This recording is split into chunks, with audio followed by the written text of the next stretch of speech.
Let's welcome one and only Majal Mani sir. ಗುರುವೆ, ನೀನು ಜಾತ್ರೆಲಿ P ಮಾರೋ ತರ ಇದ್ರೆ ಆಗಲ್ಲ, ಸ್ವಲ್ಪ ಸ್ಟೈಲ್ ಮಾಡ್ಬೇಕು. ಅರಸಯ್ಯನ ಪ್ರೇಮ ಪ್ರಸಂಗ ಟ್ರೈಲರ್ ನೀವೆಲ್ಲ ನೋಡಿದ್ದೀರಾ. ನನ್ನ ಸ್ನೇಹಿತರು ನೋಡಿ ಇವತ್ತು ಒಂದು ಮಾತುಕತೆಗೆ ಬಂದಿದ್ದಾರೆ. ಹುಡುಗಿ ಸಣ್ಣ ಇದ್ರು ಪರವಾಗಿಲ್ಲ, ನೋಡಕ್ ಚೆನ್ನಾಗಿರ್ಬೇಕು. ಬಯಲುದಾರಿ ಸಿನಿಮಾ ಅನಂತ್ ನಾಗೂರ್ ಇದಾರಲ್ಲ, ಅವ್ರ ತರ ನಮ್ಮ ಹೀರೋ ಬೀಡಿನೂ ಸೇದಲ್ಲ, ಎಣ್ಣೆನೂ ಹೊಡೆಯಲ್ಲ. ಇಲ್ಲ ಇಲ್ಲ, ಇದೆ, ಇಲ್ಲೊಂದ್ ಸಮಸ್ಯೆ ಇದೆ. ಡೈರೆಕ್ಟ್ರು ಬಂದು ನನ್ನ ಕ್ಲಾಸ್ಮೇಟ್ ದೀಪು ಅಂತ.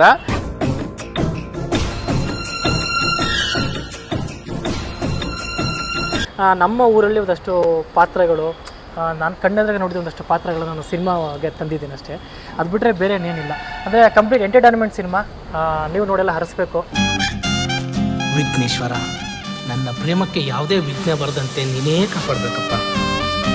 ಕಂಪ್ಲೀಟ್ಲಿ ಫ್ಯಾಮಿಲಿ ಕೂತು ನೋಡುವಂಥ ಸಿನಿಮಾ. ಒಂದು ಚಿಕ್ಕ ಮಗುವಿಂದ ಹಿಡಿದು 60 ವರ್ಷದ ಅಂಕಲ್ವರೆಗೂ ಕೂತು ನೋಡುವಂಥ ಸಿನಿಮಾ. ಒಂದೇ ಒಂದು ಕಡೆನೂ ಮುಜುಗರ ಆಗದೆ ಇರುವಂಥ ಸಿನಿಮಾ. ಆಮೇಲೆ ನಕ್ಕು ನಲಿಸುವಂಥ ಸಿನಿಮಾ. ಆಫ್ಟ್ರು ಬಹುದಿನಗಳ ಮೇಲೆ ಈ ಥರದ ಒಂದು ಸಿನಿಮಾ ಬಂದಿರೋದು, ಅದು ಅರಸಯ್ಯನ ಪ್ರೇಮ ಪ್ರಸಂಗ ಅಂತ ಹೇಳಬಲ್ಲೆ. ಹೆಸರೇನ್ ತಾಯಿ? ಅರಸಯ್ಯ ಅಂತ. ಸೊ ಫೈನಲಿ ಲವ್ ಮ್ಯಾರೇಜಾ ಅರೇಂಜ್ ಮ್ಯಾರೇಜಾ, ಎತ್ತಾಕೊಂಡು ಹೋಗ್ಬೇಕಾ ಕಿಡ್ನಾಪ್ ಮಾಡಬೇಕಾ? The time is come. It's time to meet the dinosaur who is from Mars. Let's not waste much of our time.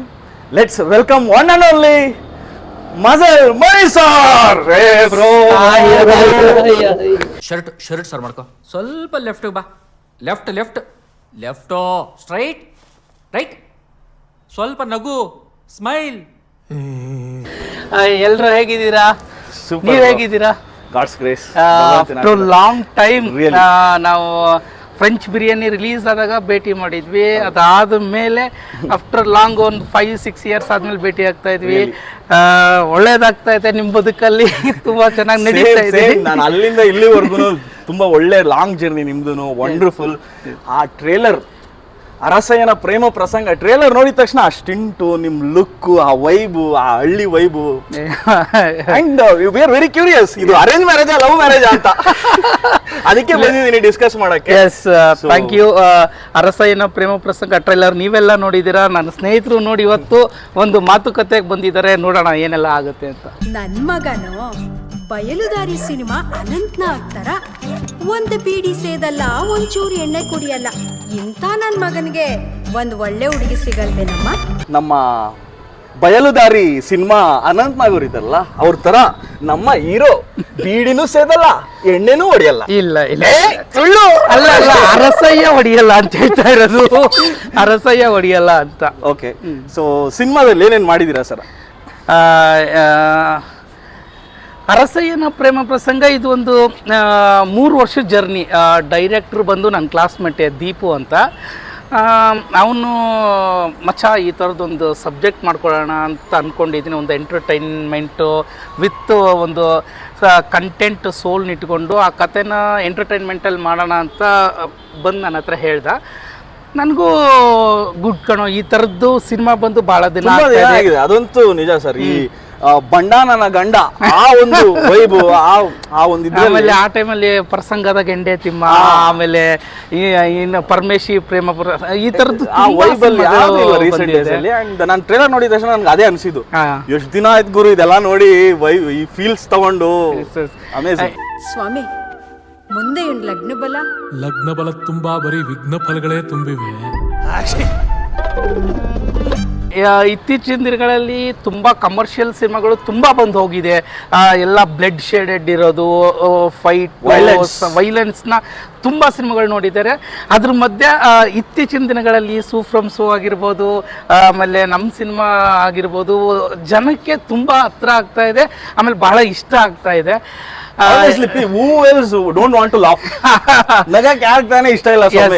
ಇಲ್ಲ, ಈಗಿನ ಸಿಚುವೇಶನ್ಗೆ ಆಡಿಯನ್ಸ್ಗೆ ಅದೇ ಬೇಕಾಗಿದೆ. ಯಾಕಂದ್ರೆ ವರ್ಕ್ ಪ್ರೆಷರ್ ತುಂಬಾ ಇರೋದ್ರಿಂದ ಅವ್ರಿಗೆ ಒಂದು ರಿಲ್ಯಾಕ್ಸೇಷನ್ ಬೇಕು, ಒಂದು ಎಂಟರ್ಟೈನ್ಮೆಂಟ್ ಬೇಕೇ ಬೇಕು. ಮತ್ತೆ ನನ್ಗೆ ಅದೆಲ್ಲದಕ್ಕಿಂತ ಇನ್ನೊಂದು ಮೇನ್ ನಿಮ್ದು subject sir.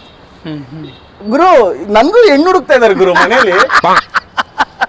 Okay, there are so many complications ಹೆಂಗೆ ಗುರು ಅದು ಹೆಂಗೆ ಆಗುತ್ತೆ ಅದೆಲ್ಲ ಅದನ್ನ ಒಂದು ಡೀಟೇಲ್ಡ್ ಆಗಿ ಚೆನ್ನಾಗಿ ತುಂಬಾ ಚೆನ್ನಾಗಿ ಮೂಡ್ ಬಂದಿದೆ. ಸರಿ, ಒಂದು ಪ್ರಶ್ನೆ, ನೀವು ಫಸ್ಟ್ ಟೈಮ್ ಹೆಣ್ಣು ನೋಡಕ್ ಹೋಗಿದಿರಲ್ಲ, ಹೇಗಿತ್ತು ಎಕ್ಸ್ಪೀರಿಯನ್ಸ್ ಅದನ್ನ ಹೇಳಿ. ಒಂದ್ ಹೆಣ್ಣು ನೋಡಕ್ ಹೋಗಿದೆ ರೀಸೆಂಟ್ ಡೇಸ್ ಅಲ್ಲಿ. ಹೋದೆ, ಕುತ್ಕೊಂಡೆ, ನಾವು ನೋಡಿದ್ರೆ ಜೋರಾಗಿ ಹೋಗಿದ್ವಿ, ಹೆಣ್ಣನವರು ನಮ್ಮನ್ನ ನೋಡೇ ಶಾಕ್. ಅಂದ್ರೆ ಅವ್ರು ಮಾತೇ ಆಡ್ತಾ ಇಲ್ಲ. ನಾನೇ ಅವ್ರ ಮೇಲೆ ಬಾಮ ಕುತ್ಕೊಳ್ಳಮ್ಮ, ಹೆಣ್ಣನ್ ಬಾಮ ಕುತ್ಕೋ ಅಂತ ಇದೀನಿ. Okay this was the experience. But ಅಲ್ಲಿ ನೋಡಿದ್ರೆ ಓವರ್ ಆಲ್ ಸೀನು ನಾವೇ ಗ್ರೇಟು, ನಾವೇ ನನ್ನ ಒಪ್ಕೊಂಡ್ಬಿಡ್ತಾಳೆ ಅನ್ನೋ ಫೀಲ್ ಅಲ್ಲಿ ಇದ್ದೆ. ಬಟ್ ಆಮೇಲೆ ಗೊತ್ತಾಯ್ತು ಐ ಆಮ್ ರಿಜೆಕ್ಟೆಡ್ ಪೀಸ್. ಬೆಟ್ಟದ ಮಲ್ಲೇಶ್ವರ ಯಾವ ದಿಕ್ಕಿಗೆ ನೋಡ್ತಾವಳಿ ಇವಳು, ನಾನು ಇಲ್ಲಿದ್ದೀನಿ. ನಾನು ಅಲ್ಲೇ ನೋಡ್ತಾ ಇದ್ದೀನಿ. ಇಲ್ಲ ಓಕೆ ಅಲ್ಲ. ಆಮೇಲೆ ಒಂದ್ಸರಿ ನೀವು ಹೆಣ್ಣು ನೋಡೋಕೆ ಹೋದಾಗ ಅವ್ರು ಕೇಳೋ ಪ್ರಶ್ನೆಗಳಿರುತ್ತಲ್ಲ, ಹುಡುಗ ಏನು ಮಾಡ್ತಾ ಇದ್ದಾನೆ, ಎಲ್ಲಿ ಜಾಬ್ ಮಾಡ್ತಾ ಇದ್ದಾನೆ, ಜಾಗ ಎಷ್ಟಿದೆ, ಒಡವೆ ಎಷ್ಟು ಮಾಡಿಸಿಟ್ಟಿದ್ದಾನೆ. ಅದು ಹೇಳಕ್ಕೂ ಚಂದ ಕೇಳಕ್ಕೂ ಚಂದ, ಪ್ರೂವ್ ಬೇರೆ ಮಾಡ್ಬೇಕಲ್ಲ. We need to show them.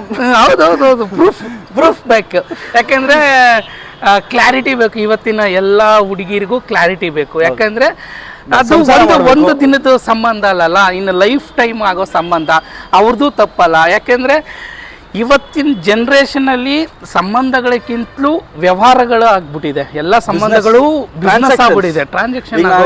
ಮದ್ವೆ ಆಗ್ಬೇಕಂದ್ರೆ ಆಸ್ತಿ ಇರಬೇಕು, ಇಷ್ಟು ನಾನು ಸೆಟ್ಲ್ ಆಗ್ಬಿಡ್ಬೇಕು. ಅಲ್ಲ, ನಮ್ಮ ಹುಡುಗರಲ್ಲೂ ಒಂದು ತಪ್ಪಿದೆ, ಅದನ್ನು ನಾವು ಮಾತಾಡ್ಲೇಬೇಕು. ಯಾಕೆ ಗೊತ್ತಾ, ನನ್ ಕೇಳಿದ್ರು ಹುಡುಗಿ ಸಕ್ಕತ್ತಾಗಿರ್ಬೇಕು, ಬೆಳ್ಳಗಿರ್ಬೇಕು, ಯಾರು ತಾನೇ ಬೇಡ. ಅದೇ ಈಗ ಅದೇ ರೀತಿ ಹುಡುಗರಿಗೂ ಒಂದಿಷ್ಟು ಕನ್ಸಿರುತ್ತೆ. ನಾನೊಬ್ಬನ ಜೊತೆ ಲೈಫ್ ಲೀಡ್ ಮಾಡಕ್ ಹೋಗ್ತಿದೀನಿ ಅಂದಾಗ ನನ್ಗೊಂದು ಲೈಫ್ ಸ್ಟೈಲ್ ಹಿಂಗ್ ಇರ್ಬೇಕು ಅನ್ನೋದ್ರಲ್ಲಿ ತಪ್ಪೇ ಇಲ್ಲ. ಬಟ್ ಅದು ಎರಡರ ಮಧ್ಯೆ ಇನ್ನೊಂದು ಲೈಫ್ ಇರುತ್ತೆ, ಅದನ್ನು ನಾವು ಅರ್ಥ ಮಾಡ್ಕೋಬೇಕು. Because things will never happen as we expect. Yes, there will be always unexpectation and we have to jump. ಹುಡುಗಿ ಸಣ್ಣ ಇದ್ರು ಪರವಾಗಿಲ್ಲ, ನೋಡಕ್ ಚೆನ್ನಾಗಿರ್ಬೇಕು. ನೀವು ಎಷ್ಟೇ ಜಂಪ್ ಮಾಡಿದ್ರಿ ಸಿನಿಮಾದಲ್ಲಿ ಹೇಳಿ? ಈಗ ಸಿನಿಮಾದಲ್ಲಿ ಹಲವಾರು ಜಂಪ್ಗಳು ಮಾಡಿದ್ದೀನಿ, ಆದರೆ ಆ ಒಂದಿಷ್ಟು ಪ್ರಸಂಗಗಳಿದೆಯಲ್ಲ ಅದು ಅದ್ಭುತವಾಗಿ ಮೂಡ್ ಬಂದಿದೆ. ಆ ಒಂದು ಅರಸಯ್ಯ ಅನ್ನೋ ಒಂದು ಇನ್ನೋಸೆಂಟ್ ಕ್ಯಾರೆಕ್ಟ್ರಿಗೆ ಒಬ್ಬನು ಲೈಫಲ್ಲಿ ಬದುಕ್ತಾ ಇರ್ತಾನೆ, ಆ ಸುತ್ತಲೂ ಇರ್ತಾರೆ ಗೊತ್ತಾ,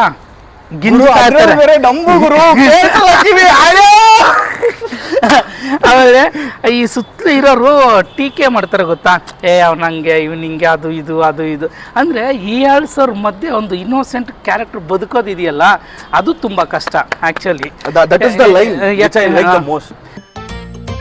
ಇದೆ ಇಲ್ಲೊಂದು ಸಮಸ್ಯೆ ಇದೆ.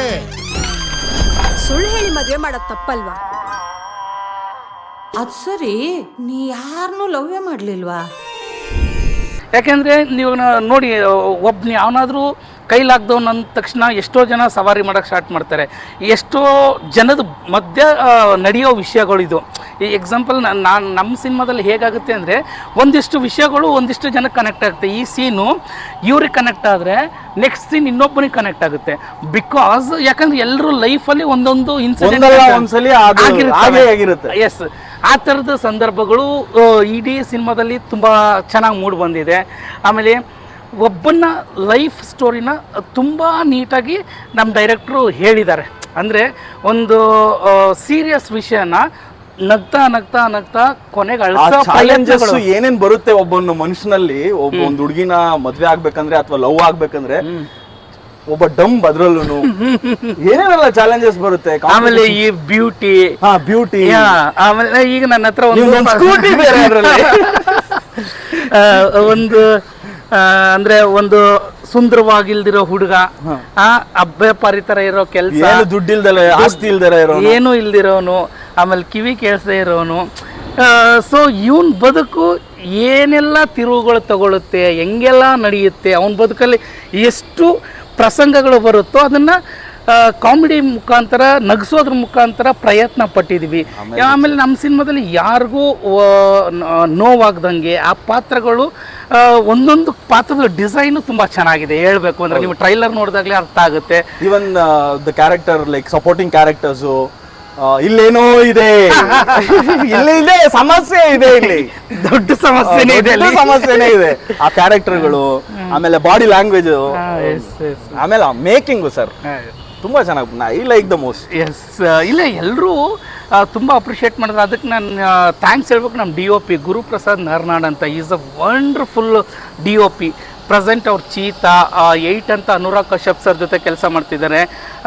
ಅವನ ವರ್ಕಿಂಗ್ ಶೈಲಿ ನಮ್ಮ ಸಿನಿಮಾದ ಜೀವಾಳ, ಬ್ಯಾಕ್ ಬೋನ್ ಅಂತಾನೆ ಹೇಳ್ಬೋದು. ಸಿಕ್ಕಾಬೋಡೆ ಹಾರ್ಡ್ ವರ್ಕ್ ಮಾಡಿದ್ದ, ಅದ್ಭುತವಾಗಿ. ಆಮೇಲೆ ಇನ್ನೊಬ್ರು ಶರವಣ ಅಂತ art director, is also very hard working guy. ಯಾಕಂದರೆ ನಮ್ಮ ಪ್ರತಿಯೊಂದು ಫ್ರೇಮ್ ನೋಡಿದ್ರು ಬ್ಯಾಕ್ಗ್ರೌಂಡಾಗಿ ನಿಮಗೆ ಕಲರ್ ಪ್ಯಾಲೆಟ್ ಬರುತ್ತೆ, ಅದನ್ನೆಲ್ಲ ನಾವೇ ಪೇಂಟ್ ಮಾಡಿ ಮತ್ತೆ ರಿಪೀಟ್ ಅವ್ರು ಮಾಡಿಕೊಟ್ಟಿರೋದು ಹಳ್ಳಿಯವ್ರಿಗೆ. ಸೊ ಇಷ್ಟೆಲ್ಲ ಇನ್ ಡೀಟೇಲ್ ಆಗಿ ನಮ್ಮ ಸಿನಿಮಾದಲ್ಲಿ ವರ್ಕ್ ಆಗಿದೆ. ಸೊ ಅದು ಇವತ್ತು ಜನಕ್ಕೆ ಇಷ್ಟ ಆಗ್ತಾ ಇದೆಯಲ್ಲ. ಯಾಕೆ ನಿಮ್ಮ ಸಿನಿಮಾನ ಮೇಯ್ನ್ ಆಗಿ ಯಾಕೆ ನೋಡಲೇಬೇಕು ಅದೇ ಹೇಳಿ ಸರ್, ಏನಿದೆ ಅಂತದ್ದು? ಎಸ್, ಒಂದು ಹೊಸ ತಂಡ, ಒಂದು ಹೊಸ ವಿಷಯ ಜೊತೆಗೆ ಒಂದು ಹೊಸತನದಲ್ಲಿ ಬರ್ತಾ ಇದ್ದೀವಿ. ಆಮೇಲೆ ಕಂಪ್ಲೀಟ್ಲಿ ಫ್ಯಾಮಿಲಿ ಕೂತು ನೋಡುವಂಥ ಸಿನಿಮಾ, ಒಂದು ಚಿಕ್ಕ ಮಗುವಿಂದ ಹಿಡಿದು 60 ವರ್ಷದ ಅಂಕಲ್ವರೆಗೂ ಕೂತು ನೋಡುವಂಥ ಸಿನಿಮಾ, ಒಂದೇ ಒಂದು ಕಡೆನೂ ಮುಜುಗರ ಆಗದೆ ಇರುವಂಥ ಸಿನಿಮಾ, ಆಮೇಲೆ ನಕ್ಕು ನಲಿಸುವಂಥ ಸಿನಿಮಾ. ಆಫ್ಟ್ರು ಬಹುದಿನಗಳ ಮೇಲೆ ಈ ಥರದ್ದು ಒಂದು ಸಿನಿಮಾ ಬಂದಿರೋದು, ಅದು ಅರಸಯ್ಯನ ಪ್ರೇಮ ಪ್ರಸಂಗ ಅಂತ ಹೇಳಬಲ್ಲೆ.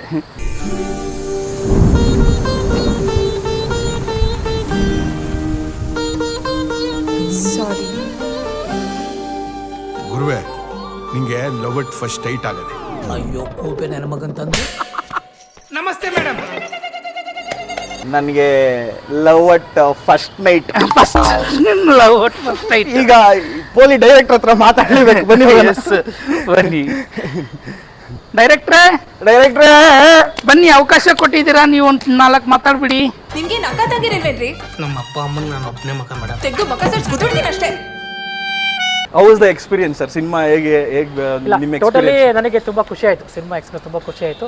ಸೆಟಲ್ ತುಂಬ ಅರಸಯ್ಯನ ಪ್ರೇಮ ಪ್ರಸಂಗ ಹೆಂಗಿತ್ತು ನಮ್ಮಲ್ಲಿ ಈ ಸಬ್ಜೆಕ್ಟ್ ನ ಮ್ಯಾರೇಜ್ ಸಬ್ಜೆಕ್ಟ್ ನೇ how you come to, because this is very trending subject sir currently. So how you come up with this subject? Marriage, ಈ ಸೀಕ್ವೆನ್ಸ್, ಅರೇಂಜ್, ಲವ್. ಒರಿಜಿನಲ್ ಸತ್ಯ ಇದೆ, ಅದು ಹೇಳ. ಹೇಳಿ ಸರ್. ಇವನು ಮದುವೆ ಆಗಿದ್ದಾನೆ, ಎಷ್ಟು ಹೆಣ್ಣು ನೋಡಿದ್ದಾನೆ ಫಸ್ಟ್ ಕೇಳು. ಇದು ಕರೆಕ್ಟ್. ನಾವು ಒಂದು 6-7 ನೋಡಿದ್ದೀನಿ ನಾನು. 6-7 ಅಷ್ಟೇನಾ? ಡೈರೆಕ್ಟ್ ಅಲ್ಲೋದ್ರು ಕೊಟ್ಬಿಟ್ಟವ್ರು ಬೇಗ. ಅಲ್ಲ, ನಿಮ್ಮ ಸರ್ಕಲಲ್ಲಿ ಇರ್ತಾರಲ್ಲ ಇವಾಗ. ಬಟ್ ಏನಂತಂದ್ರೆ ಇವತ್ತಿನ ಕಾಲದಲ್ಲಿ ಹೇಳಲ್ಲ ಸರ್, ಹೆಣ್ಣು ನೋಡಕ್ ಹೋಗಿ ಚಪ್ಪಲಿ ಸೌದೋಗ್ಬಿಡವು ಅಂತ. ಹೌದು, ಕರೆಕ್ಟ್. ಬಟ್ ಇವಾಗ ಆಗ್ತಾ ಇದಾವಲ್ಲ ಇವಾಗ. ಹೌದು, ಬಟ್ ಇಲ್ಲ, ನನ್ನ ಸಬ್ಜೆಕ್ಟ್ ಹುಟ್ಟಿದ್ದು ಏನಂತಂದರೆ, ನಮ್ಮ ಊರಲ್ಲಿ ಒಂದಷ್ಟು ಪಾತ್ರಗಳು, ನಾನು ಕಣ್ಣೆದ್ರಾಗ ನೋಡಿದ ಒಂದಷ್ಟು ಪಾತ್ರಗಳು ನಾನು ಸಿನಿಮಾಗೆ ತಂದಿದ್ದೀನಿ ಅಷ್ಟೇ. ಅದು ಬಿಟ್ಟರೆ ಬೇರೆ ಏನಿಲ್ಲ. ಅಂದರೆ ಕಂಪ್ಲೀಟ್ ಎಂಟರ್ಟೈನ್ಮೆಂಟ್ ಸಿನಿಮಾ. ನೀವು ನೋಡೆಲ್ಲ ಹರಿಸ್ಬೇಕು, ಕರ್ನಾಟಕ ಜನತೆ ನೋಡಿ ಹರಿಸ್ಬೇಕು. ಇದೇ ಸೆಪ್ಟೆಂಬರ್ 19ಕ್ಕೆ ಅರಸಯ್ಯ ಚಿತ್ರಮಂದಿರದಲ್ಲಿ ಬರ್ತಾ ಇದ್ದಾರೆ. ಅರಸಯ್ಯನ ದಯವಿಟ್ಟು ಎಲ್ಲರೂ ಹರಿಸಿ ಅಂತ ಕೈ ಮುಗಿದು ಕೇಳ್ಕೊತೀನಿ ಅಷ್ಟೇ. ಎಸ್, ಇದೇ ಸೆಪ್ಟೆಂಬರ್ 19ಕ್ಕೆ ನಾವು ಥಿಯೇಟ್ರಿಗೆ ಬರ್ತಾ ಇದ್ದೀವಿ ಎಂಟೈರ್ ಕರ್ನಾಟಕದಲ್ಲಿ. ಸೊ ನಿಮ್ಮ ಹತ್ತಿರದ ಚಿತ್ರಮಂದಿರಗಳಿಗೆ ಹೋಗಿ ಸಿನಿಮಾ ನೋಡಿ ಅರಸಿ ಆಶೀರ್ವದಿಸಬೇಕು ಅಂತ ನಮ್ಮ ತಂಡದ ಪರವಾಗಿ ಕನ್ನಡ ಸಿನಿಮಾ ದಯವಿಟ್ಟು ಥಿಯೇಟರ್ಗೆ ಹೋಗಿ ಎಲ್ಲರೂ ಸಿನಿಮಾ ನೋಡಿ. ಸೆಪ್ಟೆಂಬರ್ 19 ಅರಸಯ್ಯನ ಪ್ರೇಮ ಪ್ರಸಂಗ.